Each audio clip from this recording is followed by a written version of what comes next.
লেখিকা মৌরিন আহমেদের অপরিচিত প্রেম। কলেজের গণ্ডি পেরিয়ে প্রথম যেদিন ভার্সিটিতে গেলাম সেদিন মনে ছিল একরাশ ভয় আর আতঙ্ক।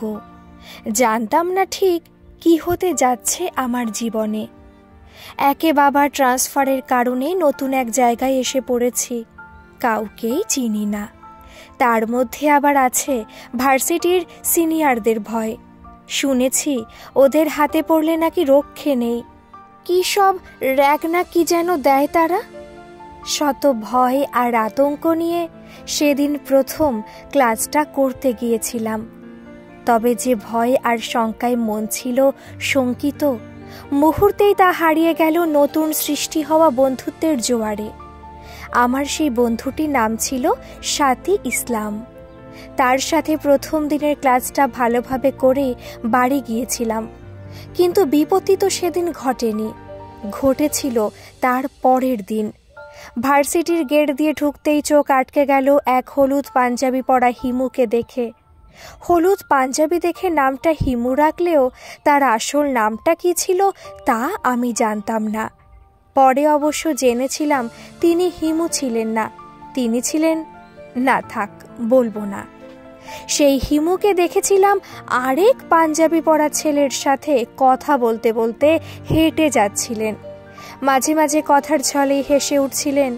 তাকে দেখেই যেন আমার হৃদয়ে একরাশ মুগ্ধতা বয়ে গিয়েছিল।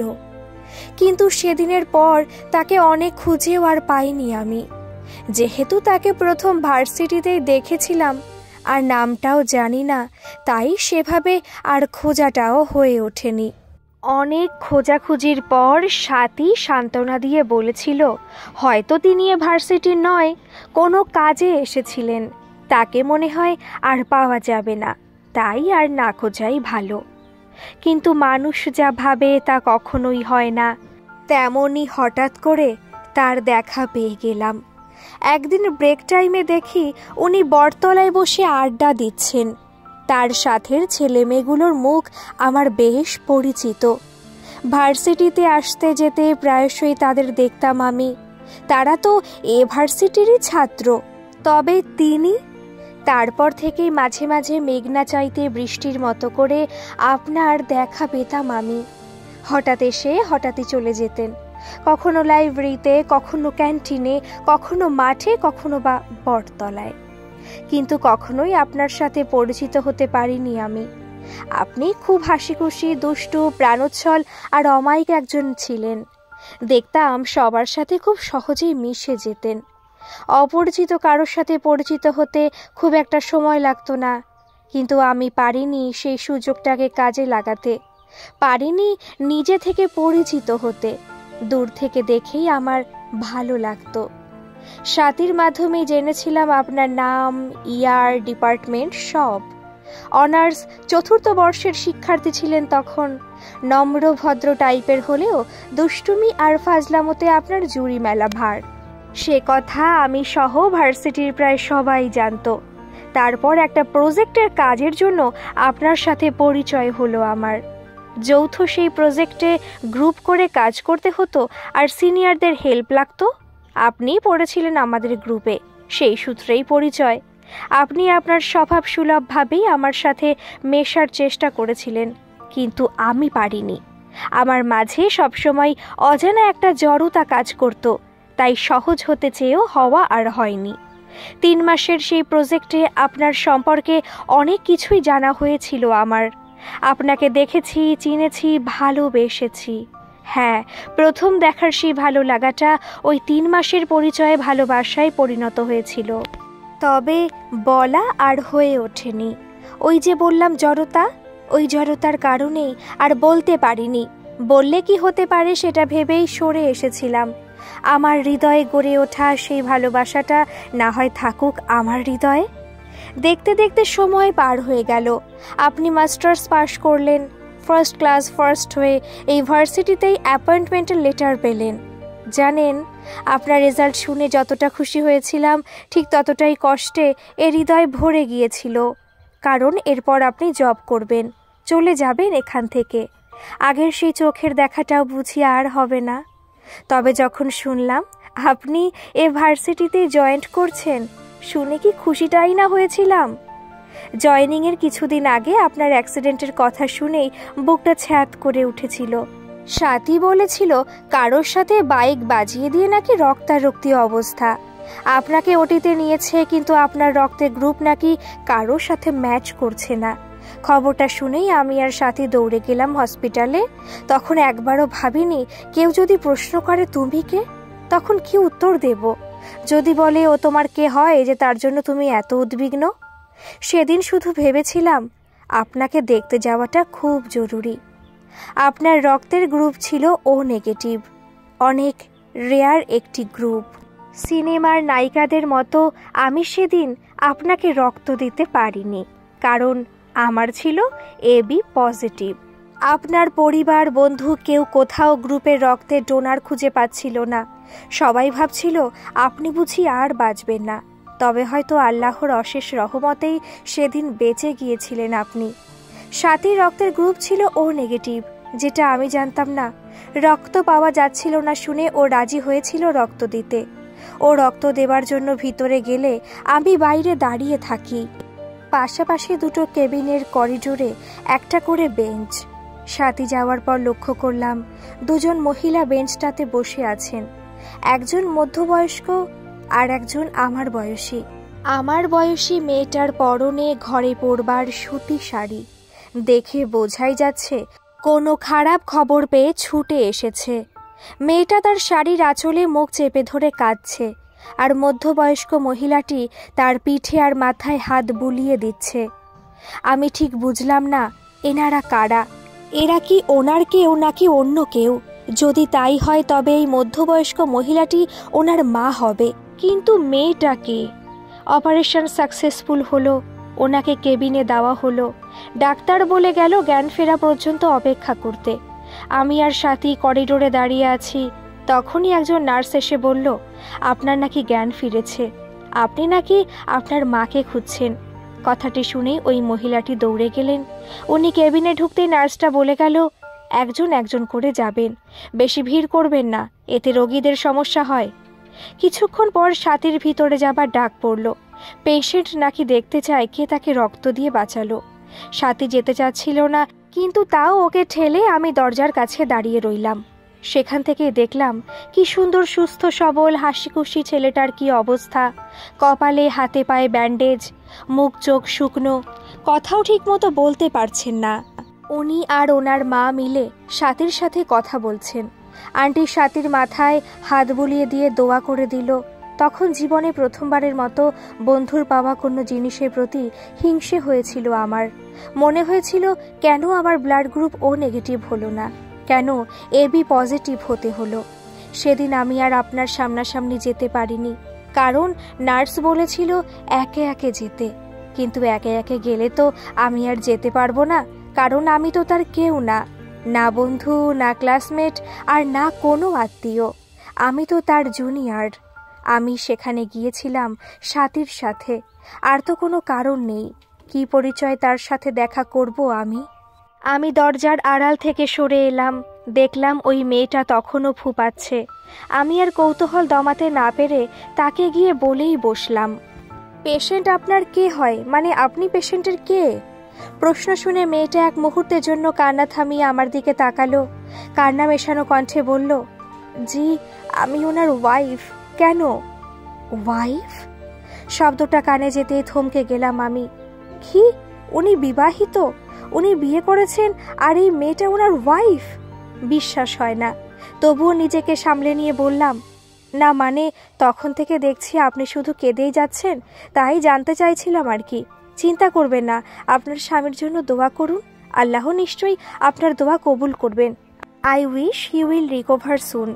বলেই পিছনে ফিরে দেখি সাথী দাঁড়িয়ে আছে। ও আমাকে বলল, কিরে দেখা করবি না? আমি সে কথার কোনো জবাব না দিয়ে ওর হাত ধরে টেনে ওখান থেকে বেরিয়ে এলাম। বিষয়টা আর কাউকেই জানাইনি, নিজেই চেপে গেছি। তারপর তিনি সুস্থ হয়ে ভার্সিটিতে জয়েন্ট করলেন, তবে ডিপার্টমেন্ট আলাদার জন্য তার কোনো ক্লাস পাইনি। সেদিনের পর থেকে মন থেকে এক প্রকার জোর করেই তাকে বের করতে চেয়েছি, তাকে মন থেকে তাড়াতে চেয়েছি। বন্ধু মহলে যখন কেউ তাকে নিয়ে কোনো আলোচনা করত তখন সেটাকে এড়িয়ে যেতাম, তাকে দেখেও না দেখার ভান করে চলে যেতাম।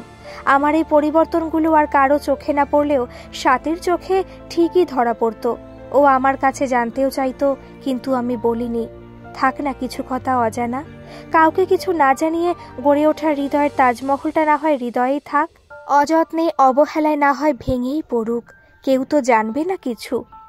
বাহ, মহারানী পড়তে বসেছেন, অবিশ্বাস্য। ব্যঙ্গ করা পুরুষ কণ্ঠে চমকে পিছনে তাকালাম, চেয়ার থেকে লাফ দিয়ে উঠে দাঁড়ালাম। ও মাগো করতে করতে দোয়া পড়ে বুকে ফু দিলাম। আমার কাণ্ড দেখে তিনি হেসে ইশারা, মুহূর্তেই ভয়টা হারিয়ে গেল। আমি মুগ্ধ হয়ে তাকিয়ে রইলাম তার দিকে।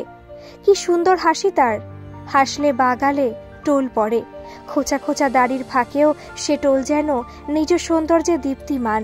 হাসি তালে দুলে ওঠা শরীর আর বাঁকা দাঁতের ঝলকানি। আমি লক্ষ্য করে দেখেছি, যাদের দাঁত বাঁকা তাদের হাসলে ভালো লাগে না, কিন্তু তিনি যখন হাসেন তখন তার ওই বাঁকা দাঁতের হাসি যেন হাজার রমণীর বুকে তীর ছুঁড়ে মারে। তারপর তিনি হাসি থামিয়ে টেবিলের দিকে এগিয়ে এসে বললেন, দেখি কি পড়ছিলে, কোন সাবজেক্ট? আমি তাকে দেখে আমতা আমতা করে ডায়েরিটা লুকিয়ে ফেলতে ধরলাম, কিন্তু তার আগেই তিনি আমার হাত টেনে ধরলেন। বেশ ঠান্ডা কণ্ঠে বললেন, ডায়েরি লুকাচ্ছ কেন? না মানে আসলে এমনি। লুকিয়ে লাভ নেই জান পাখি, আমি তো জানি তুমি কি লেখো। তিনি জানেন মানে? তিনি কি সত্যি জানেন আমি আমার ডায়েরিতে তাকে নিয়ে কি লিখি? তার দিকে অবাক চোখে তাকাতে তিনি হেসে বললেন, তুমি কি লেখো কি ভেবেছো আমি জানি না? জানি জানি, সব জানি। তুমি লেখো কোন ব্যাঙ কত সালে বিয়ে করেছে, কোন হাতির বাচ্চা হয়েছে, কোন টিকটিকি মারা গেছে, একেবারে ছাতার মাথা। বলে অট্টহাসিতে ফেটে পড়লেন। তার কথাগুলো শুনে গা জ্বলে উঠল আমার। বলে কি এই লোক, আমি ছাতার মাথা লিখি? আমি রাগ করে রুম থেকে বেরিয়ে যেতে গেলাম। যাবার আগে সোফার ওপর থেকে একটা কুশন তুলে তার মুখ বরাবর চটকা মারতেই তিনি দু হাতে সেটা ধরে ফেললেন। আর তার কি হাসি! ব্যালকনিতে দাঁড়িয়ে বৃষ্টি দেখছিলাম আর পুরনো দিনের স্মৃতিচারণ করছিলাম। কত রঙিন ছিল ভার্সিটির সে দিনগুলো। লুকিয়ে লুকিয়ে তাকে দেখা, লজ্জায় কথা না বলতে পারা, কি বোকা ছিলাম আমি। তখন যার সাথে কথা বলতে, যার সামনে দাঁড়াতে লজ্জায় কুঁকড়ে যেতাম, আজ তার সাথে সংসার করছি আমি, তাকে বিয়ে করে সংসার বেঁধেছি। হসপিটালে সেদিনের ঘটনার পর তাকে আমি আর পাত্তা দিতাম না, সর্বদা এড়িয়ে চলতাম। কিন্তু একদিন তখন আমি লাইব্রেরিতে বসে একটা অ্যাসাইনমেন্টের কাজ করছিলাম। হঠাৎ খেয়াল করলাম আমার ঠিক পাশের চেয়ারটায় কে যেন এসে বসেছে। চোখ তুলে তাকিয়ে দেখি তিনি। উনি আমাকে দেখে সৌজন্যতার হাসি দিয়ে বললেন, কি ব্যাপার মিস নিতু, আপনাকে তো আর দেখাই যায় না, অমাবস্যা চাঁদ হয়ে গেলেন যে, পড়ালেখা নিয়ে খুব ব্যস্ত বুঝি? না তেমন কিছু না, সামনে এক্সাম আছে, তাই পড়াগুলো একটু গুছিয়ে নিচ্ছিলাম, এই আর কি। তা আপনার কি খবর? আমার খবর নিতে হলে তো আমার কাছে এসে জিজ্ঞাসা করতে হবে। যেহেতু আমি এলাম তাই আমি খবর নিব, তোমার দরকার হলে তুমি এসো। তার কথা শুনে হাতের বইগুলো গোছাতে গোছাতে বললাম, বেশ, তবে অন্য একদিন গিয়ে আপনার খবর নিব, আজ সময় নেই, বাসায় যেতে হবে। ভালো থাকবেন, আসছি।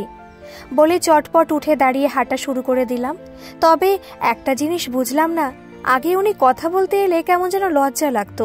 কথা বলার সময় তার মুখের দিকে তাকাতেই পারতাম না, কিন্তু আজ কেন জানি তার চোখের দিকে তাকিয়ে কথাগুলো বললাম। কোনো লজ্জা লাগেনি, স্পষ্ট ভাষায় তাকে এড়িয়ে চলে এলাম। কিভাবে এত সাহস হলো আমার? কেন এমন লজ্জাহীন ব্যবহার? এরপর বেশ কদিন তিনি আমাকে রাস্তায় পথে দেখা পেলেই কথা বলতেন, খোঁজ খবর নিতেন। আমিও ভদ্রতার খাতিরে জবাব দিতাম, তবে আমার কথাগুলো ছিল একরাশ তিক্ততায় ঘেরা। স্পষ্টতই তাকে এড়িয়ে যাবার চেষ্টা ছিল কথায়। সেদিন ক্লাস শেষে বাসায় ফিরব বলে রিকশার অপেক্ষায় ক্যাম্পাসের গেটে দাঁড়িয়েছিলাম। হঠাৎ তিনি কোথা থেকে যেন হাঁপাতে হাঁপাতে পাশে এসে দাঁড়িয়ে বললেন, আজকাল কি কানে কম শোনা হচ্ছে নাকি? ডেকে ডেকে হয়রান হয়ে যাচ্ছি, কানে শোনো না? তার কথা শুনে অবাক হবার ভান করে বললাম, জি, আমাকে বলছিলেন?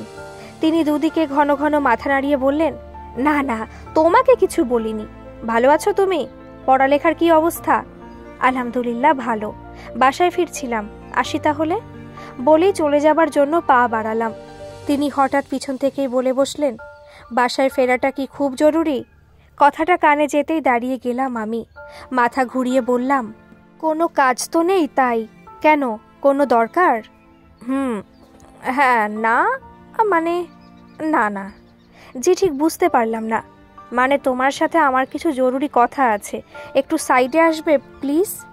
এবার বেশ দৃঢ় কণ্ঠে বললেন উনি। খুব জরুরি কথা, জীবন মরণ সমস্যা। করুণ চাহনি তার, মায়া লাগলো। বললাম, ঠিক আছে। বলেই তার পিছন পিছন হাঁটতে লাগলাম। হাঁটতে হাঁটতে একটু নিরিবিলি জায়গায় আসতেই তিনি পাশের একটা বেঞ্চে বসতে বললেন। আমি সেখানটায় বসেই বেশ ব্যস্ত ভঙ্গিতে বললাম, কি বলবেন তাড়াতাড়ি বলুন, হাতে সময় নেই। বলেই তিনি আমার মুখোমুখি হয়ে বসলেন। তারপর বকা শুরু করলেন। দেখো নিতু, আমি পেঁচিয়ে বলতে পারি না, যা বলি সোজাসুজি বলি। পেটের ভিতর কথা লুকিয়ে রাখা আমার পক্ষে অসম্ভব, তাই সরাসরি বলছি, আমি তোমাকে ভালোবাসি। হ্যাঁ, ভালোবাসি তোমাকে। কেন ভালোবাসি সেটা জানতে চেয়েও না। কখন থেকে ভালোবাসি তাও বলতে পারবো না, শুধু বলতে পারবো তোমাকে যখন ভালোবেসেছি তখন জীবনের শেষ পর্যন্ত তোমাকেই ভালোবাসবো। তারপর কিছুক্ষণ থেমে হঠাৎ সুর বদলিয়ে বললেন, ধ্যাত, তোমাকে ভালোবাসার কথা বলছি কেন? আমি কি তোমাকে প্রেম করতে ডাকছি? না, আমি তো প্রেম করব না, আমি তো সরাসরি বিয়ে করব। তুমি কি আমাকে বিয়ে করবে? Will you marry me? বলেই পকেট থেকে একটা কালো গোলা বের করে এনে আমার সামনে ধরলেন আর উত্তরের অপেক্ষায় জিজ্ঞাসু দৃষ্টিতে তাকিয়ে থাকলেন আমার দিকে। আমি মিষ্টি একটা হাসি দিয়ে তার হাত থেকে দুর্লভ প্রজাপতির কালো গোলাপ হাতে নিয়ে বললাম, ধন্যবাদ। কালো গোলাপ আমার ভীষণ পছন্দের, কিন্তু আমি sorry, I want to marry you. আমি আপনাকে বিয়ে করতে পারবো না, কারণ কোনো বিবাহিত ছেলেকে বিয়ে করার কোনো ইচ্ছে নেই আমার। Good bye. আমার কথা শুনে যে তিনি ফ্যালফ্যাল করে তাকিয়েছিলেন তা আমি জানলেও তার দিকে না তাকিয়েই চলে এসেছিলাম সেদিন। কি চমৎকার জবাবটাই না দিয়েছিলাম সেদিন। মনে পড়লে আজও হাসিতে পেট ফেটে যায়। একটা অবিবাহিত ছেলের প্রপোজালে বলেছিলাম আমি বিবাহিত ছেলেকে বিয়ে করব না, বিয়ে না করে বিবাহিত। আপন মনে হাসছি, হঠাৎ ঘাড়ে কারো তপ্ত নিঃশ্বাস পড়তেই চমকে উঠলাম। তার শরীরের মাতাল করা ঘ্রাণটাই জানান দিচ্ছে সে কে। ঘাড়ের ওপর মুখ গুজে দু হাতে কোমর জড়িয়ে ধরে আছে সে। মুখ গুজে রেখে ধীরে ধীরে বলতে লাগলেন, যার লাজুক হাসিতে তীর বিধে বুকে, যার কোকিলা কণ্ঠে মুগ্ধ আমি, মাতাল হয়ে যাই যার ভেজা চুলের সুঘ্রাণে, বারবার পড়ি সেই অপরিচিতার প্রেমে। তার কবিতা শুনে চুপ করে আছি আমি, কিছুই বলছি না। তিনি আমার নীরবতা দেখে ঘাড়ে একটা চুমু খেয়ে বললেন, কি ভাবছে আমার নিতু রানী? আমি মুচকি হেসে বললাম, সে ভাবছে মিস্টার ক্রাশবয়ের সাথে মিস নিতুর বিয়ের কথা, কি করে সে তার প্রপোজাল রিজেক্ট করেছিল। আচ্ছা তাই? মাথা নিচু করে জবাব দিলাম আমি। উনিও কিছুক্ষণ চুপ করে থাকলেন। তারপর কি যেন ভেবে উচ্ছ্বসিত কণ্ঠে বললেন, এই মনে আছে তুমি চলে যাবার পর কিন্তু চমৎকার একটা বৃষ্টি হয়েছিল সেদিন? জানি। আর সদ্য প্রেমে ছ্যাঁকা খেয়ে মনের দুঃখে সেদিন সেই বৃষ্টিতে ভিজেছিলে তুমি। তারপর সে রাতে জ্বরের ঠেলায় আর বাঁচো না। এই জ্বর এসেছিল এ কথা কে বলল? কপাল কুঁচকে তাকালেন। আমি হেসে ভ্রু নাচিয়ে বললাম, বলা যাবে না। জ্বর যে এসেছিল সে কথা তো সত্যি, তাই না? নিশ্চয়ই, হিয়া বলেছে না? দাঁড়াও, মজা দেখাচ্ছি। বলেই ঘর ছেড়ে বেরিয়ে গেলেন। আমি আপন মনে হাসছি, বড্ড পাগল ছেলেটা। তারপর আর কি, মা একদিন বলল আমাকে দেখতে আসবে কেউ, রেডি থাকতে হবে। মজার ব্যাপার হলো সেদিন সেই এসেছিল পাত্রী দেখতে। যখন পাত্রপাত্রীকে আলাদা কথা বলতে বলা হয় তখন আমি অবাক হয়ে বলেছিলাম, আপনি? বলেছিলাম তো প্রেম না বিয়ে করব। তুমি তো আবার ফ্যামিলির বাধ্য মেয়ে, ফ্যামিলি যা বলবে তাই করবে। নাও, ফ্যামিলির কথায় এখন আমাকে বিয়ে করো। কিন্তু আপনার আগের বউ মরে গেছে, দায়সারা ভাবে জবাবটা দিলেন। আমি চমকে গেলাম। মানে কিভাবে? শুনবে? আমি মাথা ঝাঁকাতেই উনি বেশ আগ্রহ নিয়ে বলতে লাগলেন, একদিন আমার সাথে খুব ঝগড়া লেগেছিল, তাই রাগের ঠেলায় দিলাম এক ধাক্কা। তারপর আর কি, ধাক্কা খেয়ে 3 তলা থেকে সোজা উপরে। বলে শীষ বাজাতে বাজাতে চলে গেলেন। এরপরের ঘটনাটা তেমন কিছুই না। মা বাবার পাত্র দেখে পছন্দ হয়ে গেল, আর আমিও ঠাস করে বিয়ে করে ঠুস করে বাসর ঘরে ঢুকে গেলাম। পরে অবশ্য জেনেছিলাম তিনি আগে কোনো বিয়েই করেননি, না করেছেন কোনো প্রেম। সেদিনের মেয়েটা ছিল পাশের কেবিনে থাকা পেশেন্টের ওয়াইফ। পেশেন্টের আর কেউ ছিল না বলে আমার শাশুড়ি আম্মা জান তাকে সান্ত্বনা দিচ্ছিলেন। আমি তা না জেনে কি না কি ভেবে বসেছিলাম, অথচ এই কথাটা তিনি আমাকে বলেননি। যতবারই জানতে চেয়েছি বলেছেন, আগের বউ মেরে ফেলেছি, তুমি ঝগড়া করলে তোমাকে মেরে আরেকটা বিয়ে করব। আমিও আর ঝগড়া করি না। যদি আমাকে আবার ছাদ থেকে ফেলে মেরে ফেলে। গল্পটি কেমন লাগলো অবশ্যই কমেন্ট করে জানাবেন, আর এরকম সুন্দর সুন্দর গল্প শোনার জন্য অবশ্যই চ্যানেলটিকে সাবস্ক্রাইব করে দেবেন। ভালো থাকবেন, সুস্থ থাকবেন। ধন্যবাদ।